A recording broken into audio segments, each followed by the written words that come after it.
Hai semuanya, jumpa lagi di channel Dapur Ibu Acep. Cuma modal bakwan, tapi rasanya naik level. Bakwan kuah panas, gurih, cocok banget jadi ide jualan rumahan. Yuk kita buat. Langkah pertama, di sini siapkan dulu sayurannya. Ada 150 gram wortel, 500 gram kol, 4 lembar daun bawang, 2 batang seledri. Ini semuanya diiris tipis-tipis. Lalu tuangkan 300 gram tepung terigu. 3 sendok makan tepung maizena, 2 sendok teh margarin, setengah sendok teh lada bubuk, 1 sendok teh bawang putih bubuk, 1 sendok teh ketumbar bubuk,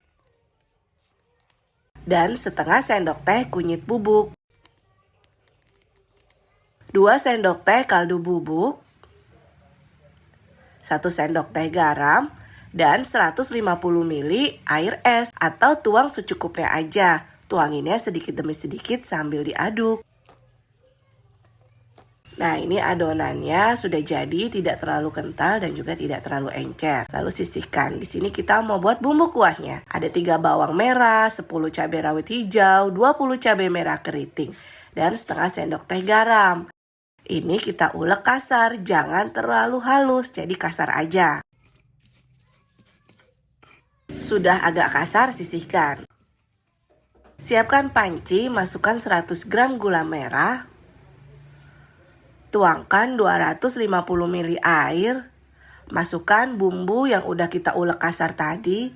Lalu ini kita aduk rata, masak sampai mendidih atau gulanya larut. Nah, gulanya itu sudah larut.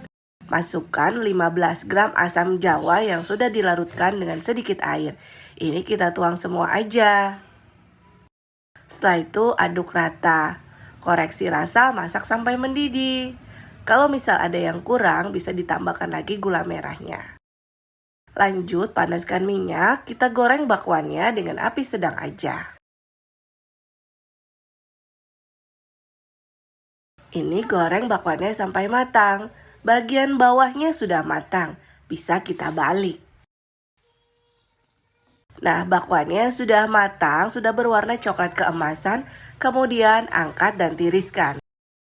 Bakwannya sudah jadi, seperti ini. Bisa kita siapkan atau ambil ke wadah, kita gunting bakwannya atau di kemasan. Seperti ini ya, digunting kecil-kecil. Sudah dipotong kecil-kecil, tinggal kita tuang kuahnya. Nah, ini udah bisa disajikan. Misal kalau mau dijual, kuahnya bisa dijual terpisah, dibungkus. Untuk rasanya di sini enak ya teman-teman, seger banget dan ini cocok banget dijadikan ide jualan. Untuk harga jualnya disesuaikan aja dengan harga jual dan harga modal di daerah masing-masing. Alhamdulillah selesai sudah resep dari Dapur Ibu Acep. Terima kasih sudah menonton video ini. Jangan lupa subscribe dan bagikan resep ini ke sosial media kalian semuanya. Terima kasih dan selamat mencoba.